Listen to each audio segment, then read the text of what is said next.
Greetings, brothers and sisters of the Caligandrian chapter. I am Brother Caligandrius. Brother Embario. Chapter members Devin and Tyr. Brother Teabag. Welcome to the stream. I hope you are all doing well under the Emperor's glory. Today we will be resuming our reading.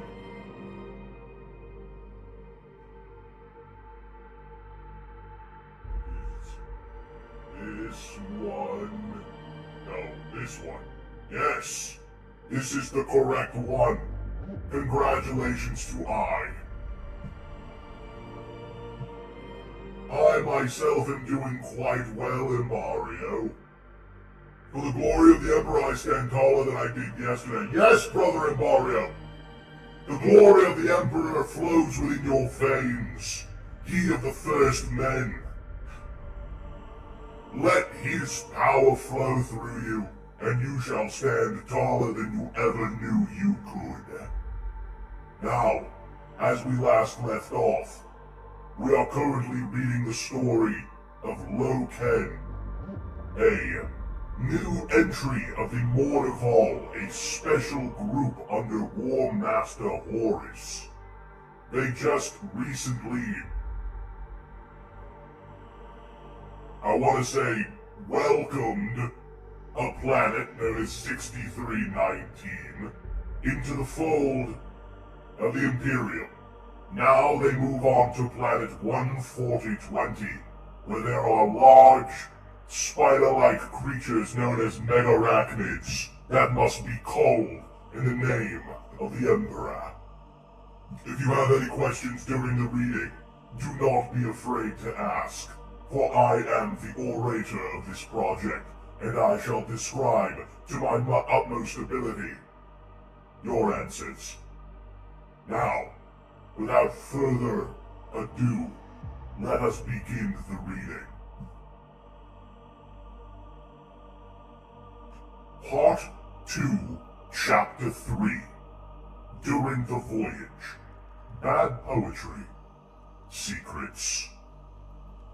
Let me take a quick sup of my recaf.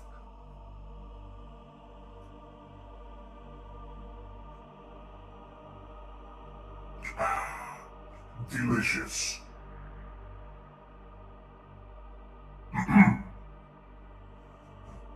During the 12-week voyage between 6319 and 14020, Loken had come to the conclusion that Cinderman was avoiding him. He finally located him in the endless stacks of Archive Chamber 3. The Iterator was sitting in a stilt chair, examining ancient texts secured on one of the high shelves of the Archive's gloomiest back annexes. There was no bustle of activity back here. No hurrying servitors laden with requested books. Loken presumed that the material cataloged in this area was of little interest to the average scholar. Cinderman didn't hear him approach. He was intently studying a fragile old manuscript, the stilt chair's reading lamp tilted over his left shoulder to illuminate the pages. "Hello?" Loken hissed. Cinderman looked down and saw Loken. He started slightly, as if woken from a deep sleep.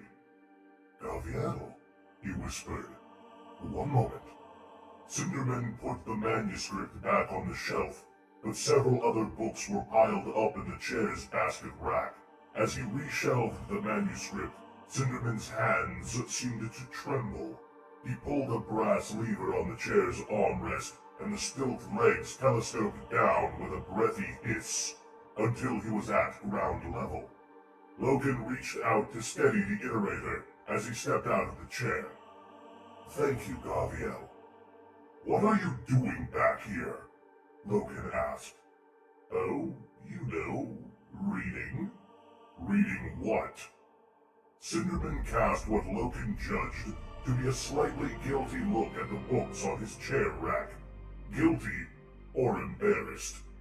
"I confess," Cinderman said, "I have been seeking solace in some old and terribly unfashionable material, pre-unification fiction and some poetry. Just desolate scraps, for so little remains. But I find some comfort in it." "May I?" Loken asked, gesturing to the basket. "Oh, of course," said Cinderman. Loken sat down in the brass chair, which creaked under his weight, and took some of the old books out from the side basket to examine them. They were frayed and foxed, even though some of them had evidently been rebound or sleeved from earlier bindings prior to archiving. "The golden age of Sumaturan poetry," Loken said. "Folk tales of old Muscovy. What's this? The Chronicles of Ursh. Boisterous fictions and bloody histories with the occasional smattering of fine lyric verse." Loken took out another heavy book. "Tyranny of the Pan-Pacific," he read, and flipped open the cover to see the title page. "An epic poem in 9 cantos, exalting the rule of Noth and Doom. It sounds rather dry." "It's raw-headed and robust and quite bawdy in parts. The work of overexcited poets trying to turn the matter of their own wretched times into myth. I'm rather fond of it. I used to read such things as a child. The fairy tales from another time." "A better time?" Cinderman balked. "Oh, terror, no. An awful time. A murderous, rancorous age where we were sliding into species doom, not knowing that the Emperor would come and apply the brakes to our cultural plummet." "But they comfort you." "They remind me of my boyhood. That comforts me." "Do you need comforting?" Loken asked, putting the books back in the basket and looking up at the old man. "I've barely seen you since the mountains," Cinderman finished, with a sad smile. "Indeed. I've been to the school on several occasions to hear you brief the iterators, but always there's someone standing in for you. How are you?" Cinderman shrugged. "I confess I've been better. Your injuries still, I've healed in body, Gaviel, but..." Cinderman tapped his temple with a gnarled finger. "I'm unsettled. I haven't felt much like speaking. The fire's just not in me now. It will return. I've kept my own company, and I'm on the mend." Loken stared at the old iterator. He seemed so frail, like a baby bird, pale and skinny-necked. It had been 9 weeks since the bloodshed at the Whisperheads, and most of that time they had spent in warp transit. Loken felt he had begun to come to terms with things himself, but seeing Cinderman, he realized how close to the surface the hurt lay. He could block it out. He was Astartes, but Cinderman was a mortal man, and nothing like as resilient. "I wish I could..." Cinderman held up a hand. "Please." The War Master himself was kind enough to speak with me about it, privately. I understand what happened, and I am a wiser man for it. Loken got out of the chair and allowed Cinderman to take his place. The iterator sat down, gratefully. "He keeps me close," Loken said. "Who does?" "The War Master. He brought me and the 10th with him on this undertaking, just to keep me by him, so he could watch me. Because I've seen what few have seen. Because I've seen what the warp can do if we are not careful. Then our beloved commander is very wise, Gavia. Not only has he given you something to occupy your mind with, he's offering you the chance to reforge your courage in battle. He still needs you." Cinderman got off his feet again and limped along the book stacks for a moment. tracing his thin hand across the spines. From his gait, Logan knew he hadn't healed anything like as well as he claimed. He seemed occupied with the books once more. Logan waited for a moment. "I should go," he said. "I have duties to attend to." Cinderman smiled and waved Logan on his way, with eyelash blinks of his fingers. "I've enjoyed talking with you again," Logan said. "It's been too long." "It has. I'll come back soon, a day or two. Hear you brief, perhaps." "I might be up to that." Logan took a book out of the basket. "These comfort you, you say?" "Yes. May I borrow one?" "If you bring it back." "What have you there?" Cinderman shuffled over and took the volume from Logan. "Sumaturan poetry? I don't think that's you. Try this." He took one of the other books from the chair's rack. The Chronicles of Ursh, 40 chapters, detailing the savage reign of Caligandrius. "You'll enjoy that. Very bloody. A high body count. Leave the poetry to me." Logan scanned the old book and then put it under his arm. "Thanks for the recommendation. If you like poetry, I have some for you." "Really? One of the remembrancers? Oh yes," Cinderman nodded. "Caucasy. I was told you vouched for him. It was a favor. To a friend." "And by friend you mean Mercedes Olatin?" Logan laughed. "You should have told me you'd kept your own company these last few months. Yet you still know everything about everything." "That's my job. The juniors keep me up to speed. I understand you've indulged her a little, as your own remembrancer." "Is that wrong?" "Not at all." Cinderman smiled. "That's the way it's supposed to work. Use her, Guardia. Let her use you. One day, perhaps, there will be far finer books in the Imperial Archives than these poor relics." Caucasy was going to be sent away. I arranged probation, and part of that was for him to submit all of his work to me. I can't make head or tails of it. Poetry. I don't do poetry. Can I give it to you?" "Of course." Logan turned to leave. "What was the book you put back?" he asked. "What? When I arrived, you had volumes in your basket there, but you were also studying one intently, it seemed to me. You put it back on the shelves. What was it?" "Bad poetry," said Cinderman. "Apologies if I switched voices when I wasn't supposed to. That was a little confusingly written, I will not lie. Hello, Brother Sammy. Welcome to the stream. I hope you are well in these trying years."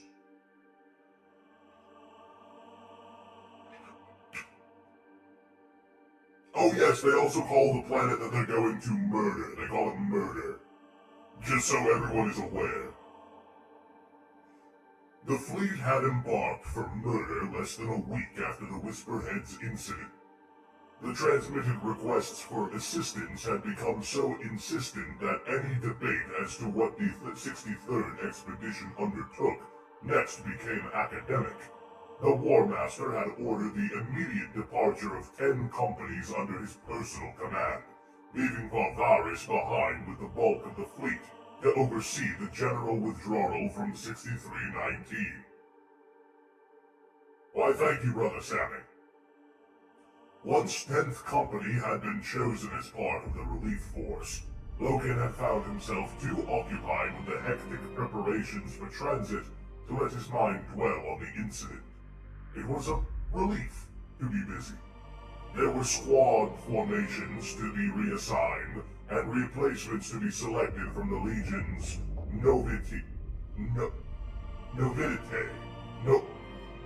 what the fuck? The Legion's Novitiate and Scout Auxiliaries. He had to find men to fill the gaps in Hellebore and Breakspur, and that meant screening young candidates and making decisions that would change lives forever. Who were the best? Who should be given the chance to advance to full Astartes status? Torgadon and Aximand assisted Loken in his solemn task, and he was thankful for their contributions. Little Horus, in particular, seemed to have extraordinary insight regarding candidates. He saw true strength in some that Loken would have dismissed, and flaws in others that Loken liked the look of. Loken began to appreciate that Aximand's place in the Mournival had been earned by his astonishing analytical precision. Loken had elected to clear out the dormitory cells of the dead men himself. "Vitus and I can do that," Torgadon said. "Don't bother yourself." "I want to do it," Loken replied. "I should do it." "Hell let him, Tariq," said Aximand. "He's right. He should." Loken found himself truly warming to little Horus for the first time. He had not imagined they would ever be close, but what had first seemed to be quiet, reserved, and stern in little Horus Aximand was proven to be plain-spoken, empathetic, and wise. When he came to clean out the modest Spartan cells, Loken made a discovery. The warriors had little in way of personal effects. Some clothing, some select trophies, and little tightly bound scrolls of oath paper, usually stored in canvas cargo sacks beneath their crude cots. Amongst Xavier Jubal's meager effects, Loken found a small, silver medal unmounted on any chain or cord. It was the size of a coin, a wolf's head set upon a crescent moon. "What is this?"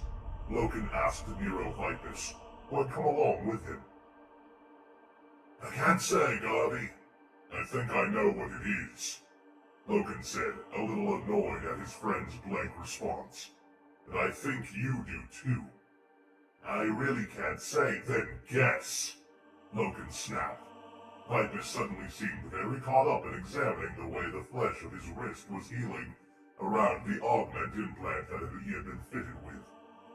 "Nero, it could be a large metal, Garvey," Vitus replied dismissively. "I can't say for sure." "That's what I thought," Loken said. He turned the silver medal over in his palm. "Jubal was a lodge member then, eh?" "So what if he was?" "You know my feelings on the subject," Loken replied. Officially, there were no warrior lodges or any kind of fraternities within the Adeptus Astartes.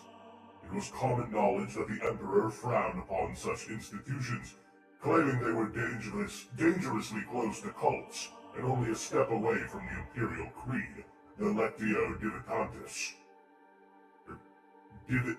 Divinitatus, that supported the notion that the Emperor, above by all, supported the notion that the Emperor, beloved by all, as a god. But fraternal lodges didn't exist in the Astartes, occult and private.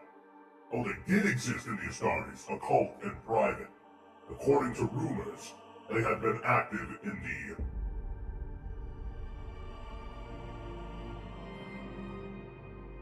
I want to say 16th Legion? For a long time.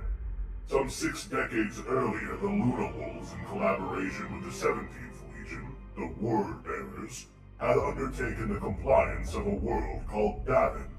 A feral place, Davin had been controlled by a remarkable warrior caste, whose savage nobility had won the respect of the Astartes sent to pacify their warring feuds. The Davinite warriors had ruled their world through a complex structure of warrior lodges, quasi-religious societies that had venerated various local predators. By cultural osmosis, the lodge practices had been quietly absorbed by the legions. Loken had once asked his mentor, Cinderman, about them. "They're harmless enough," the Iterator had told him. "Warriors always seek the brotherhood of their kind, as I understand it. They seek to promote fellowship across the hierarchies of command, irrespective of rank or position. A kind of internal bond, a webwork of loyalty that operates, as it were, perpendicular to the official chain of command." "Hello, Brother Tarmac. Welcome to the stream. The DMV lands were nothing to me. Nothing, I say. Me and my crew walked through the drive. What does DMV actually stand for? Department of Motor Vehicles. We walked through the Department of Motor Vehicles with heads held high and walked out with everything we needed. It was a beautiful victory. Glory be to the Emperor. Logan had never been sure what something that operated perpendicular to the chain of command might look like, but it sounded wrong to him. Wrong, if nothing else, in that it was deliberately secret and thus deceitful. Wrong in that the Emperor, beloved by all, disapproved of them. Of course, Cinderman had added, I can't actually say if they exist. Real or not, Logan had made it plain that any Astartes intending to serve under his captaincy should have nothing to do with them. There had never been any sign that anyone in the 10th was involved in lodge activities. Now the medal had turned up. A lodge medal, belonging to the man who had turned into a demon and killed his own. Logan was greatly troubled by the discovery. He told Vipus he wanted to make it known that any man in his command who had information concerning the existence of lodges should come forward and speak with him, privately if necessary.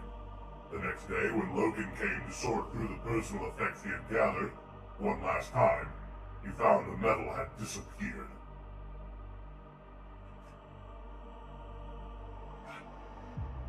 In the last few days before departure, Mercedes Orator had come to him several times, pleading Carcasi's case. Logan remembered her talking to him about it on his return from the Whisperheads, but he had been too distracted then. He cared little about the fate of a remembrancer, especially one foolish enough to anger the expedition authorities. But it was another distraction, and he needed as many as he could get. After consulting with Malagurst, he told her he would intervene. Ignace Carcasi was a poet, and, it appeared, an idiot. He didn't know when to shut up. On a surface visit to 6319, he had wandered away from the legitimate areas of visit, got drunk, and then shot his mouth off to such an extent that he had received a near fatal beating from a crew of army troopers. He's going to be sent away, Mercedes said. Back to Terra in disgrace, his certification stripped away. It's wrong, Captain. Ignace is a good man. Really? No, alright, he's a lousy man, uncouth, stubborn, annoying, but he is a great poet, and he speaks the truth no matter how unpalatable. That is, Ignace didn't get beaten up for lying. Recovered enough from his beating to have been transferred from the flagship's infirmary to a holding cell, Ignace Carcasi was a disheveled, unedifying prospect. He rose as Logan walked in, and the stab lights came on. Captain, sir, he began, I am gratified you take an interest in my pathetic affairs. You have persuasive friends, Logan said. Olatin, and Keeler too. Captain Logan, I had no idea I had persuasive friends. In point of fact, I had little notion I had friends at all. Mercedes kind, as I'm sure you've realized. You afraid I heard that there was some trouble she was caught up in. There was. Is she well? Was she hurt? She's fine, Logan replied, although he had no idea what state Keeler was in. He hadn't seen her. She'd sent him a note requesting his intervention in Carcasi's case. Logan suspected Mercedes Olatin's influence. Ignace Carcasi was a big man, but he had suffered a severe assault. His face was still puffy and swollen, and the bruises had discolored his skin yellow like jaundice. Blood vessels had burst in his hangdog eyes. Every movement seemed to give him pain. I understand you're outspoken, Logan said. Something of an iconoclast. Yes, Carcasi said, shaking his head. But I'll grow out of it, I promise you. They want rid of you. They want to send you home, said Logan. The senior remembrancers believe you're giving the Order a bad name.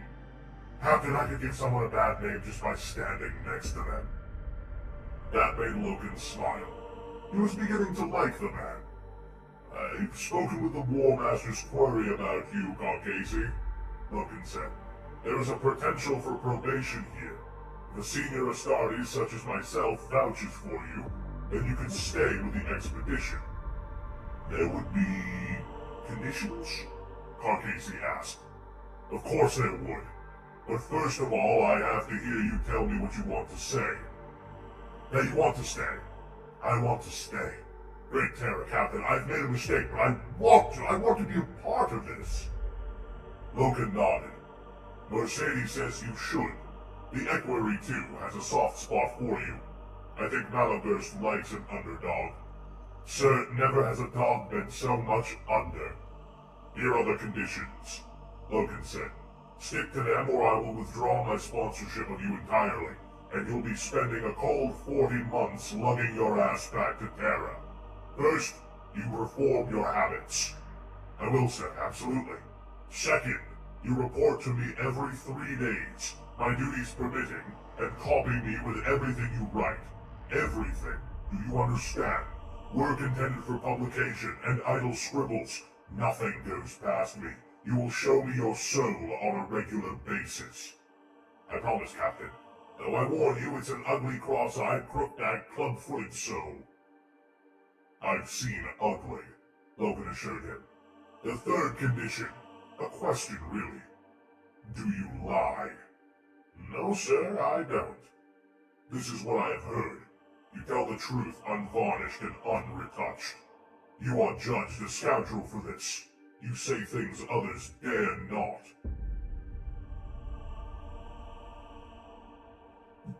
Why did the vine boom not go off? Where is the vine boom? Where is the vine boom? Here, I'll give you a vine boom.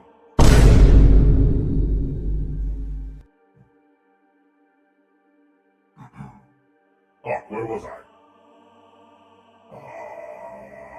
No, this is past this.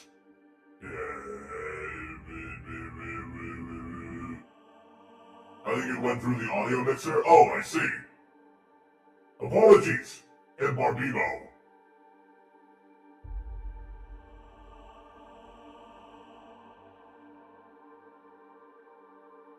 Here we go. Carcasey shrugged, with a groan brought about by sore shoulders. I am confused, Captain. Is saying yes going to spoil my chances? Answer anyway. Captain Logan, I always tell the truth as I see it. Though it gets me beaten to a pulp in army bars, and with my heart I denounce those who lie or deliberately blur the whole truth.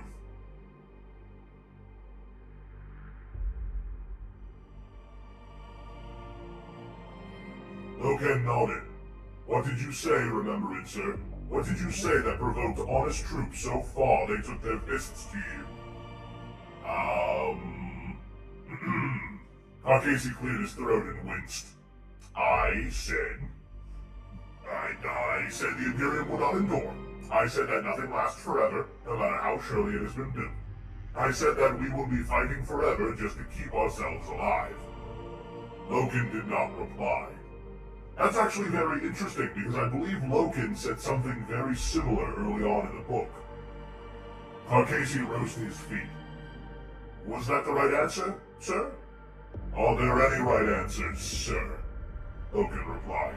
I know this. A warrior officer of the Imperial Fists said much the same thing to me not long ago. He didn't use the same words, but the meaning was identical. He was not sent home. Logan laughed to himself. Actually, as I think of it now, he was, but not for that reason. Logan looked across the cell at Carcasey. The third condition, then. I will vouch for you and stand in recognition of you. In return, you must continue to tell the truth. Really? You sure about that? Truth is all we have, Carcasey. Truth is what separates us from the Xenos breeds and the traitors. How will history judge us fairly if you don't remember... If it doesn't remember the truth to read? I was told that was why the Remembrancer Order was for. You keep telling the truth, ugly and unpalatable as it may be, and I'll keep sponsoring you.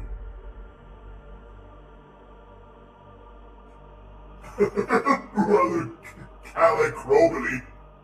I am Brother Calicrobily. I'm Brother Calilicious, Fergalicious, Expialidocious. Following his strange and disconcerting conversation with Chiral Cinderman in the archives, Logan walked along to the gallery chamber in the flagship's midships, where the Remembrancers had taken to gathering. As usual, Carcasey was waiting for him under the high arch of the chamber's entrance. It was their regular, agreed meeting place. From the broad chamber beyond the arch floated sounds of laughter, conversation, and music. Figures, mostly Remembrancers, but also some crew personnel and military aides, bustled in and out of the archway, many in noisy, chattering groups. The gallery chamber, one of many aboard the massive flagship, designed for large assembly meetings, addresses the military ceremonies, had been given order... Meetings, addresses, and military ceremonies had been given over to the Remembrancers' use once it had been recognized that they could not be dissuaded from social gathering and conviviality. It was most undignified and undisciplined, as if a small carnival had been permitted to pitch in the austere halls of the Grand Warship. All across the Imperium, warships were making similar accommodations as they adjusted to the uncomfortable novelty of carrying large communities of artists and free thinkers with them. By their very nature, the Remembrancers could not be regimented or controlled the way the military complements of the ship could. They had an unquenchable desire to meet and debate and carouse. By giving them a space for their own use, the masters of the expedition could at least ring-fence their boisterous activities. The chamber had become known as the Retreat, and it had acquired a grubby reputation. Logan had no wish to go inside, and always arranged to meet Carcasey at the entrance. It felt so odd to hear unrestrained laughter and jaunty music in the solemn depths of the vengeful spirit. Carcasey nodded respectfully as the captain approached him. Several weeks of voyage time had seen his injuries heal well, and the bruises on his flesh were all but gone. He presented Logan with a printed sheaf of his latest works. Other Remembrancers, passing by in little social cliques, eyed the Astartes captain with curiosity and surprise. "My most recent work," Carcasey said. "As agreed." "Thank you. I will see you in 3 days." "There's something else, Captain," Carcasey said, and handed Logan a data slate. He thumbed it to life.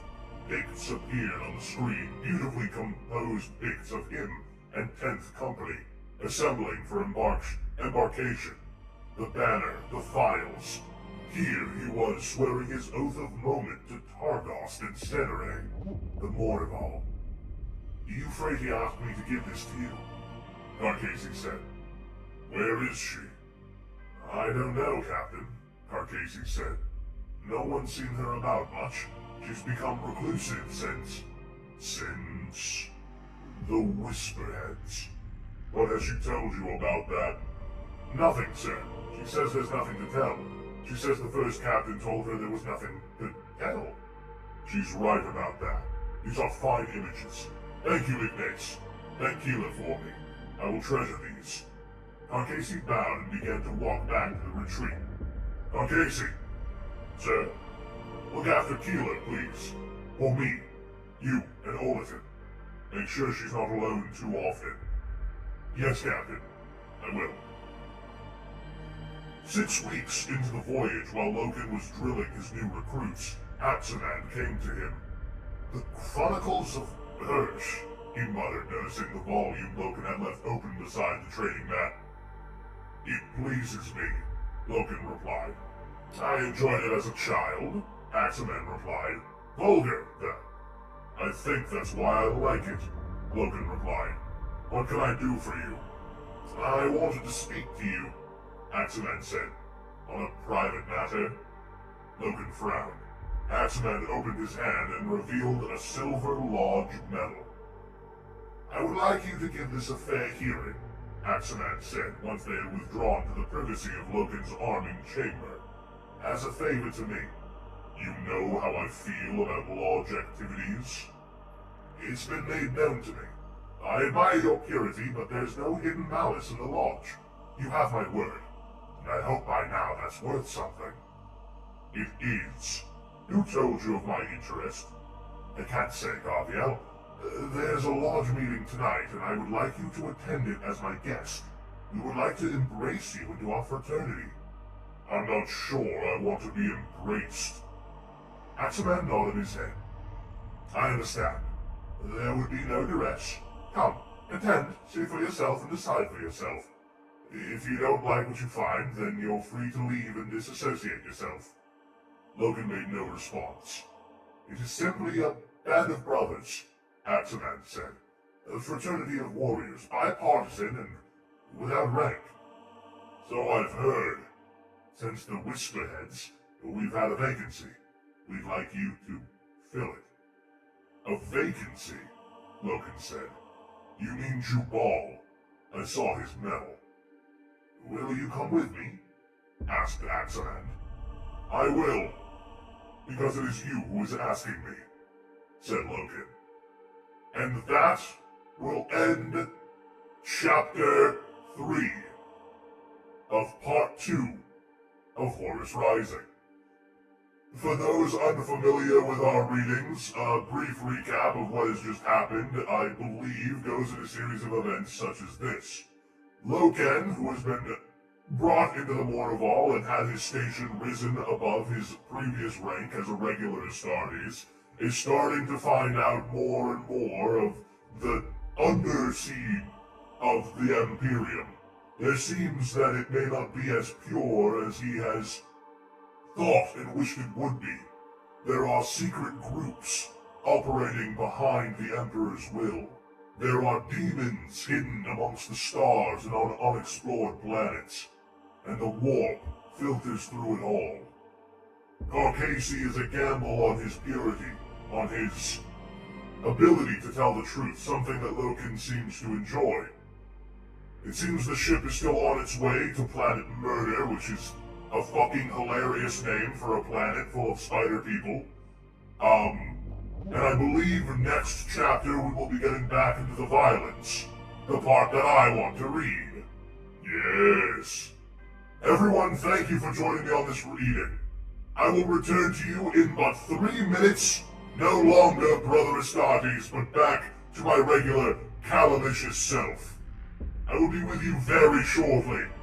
Glory to the Imperium. Long live the Emperor. Bada bing, bada boom.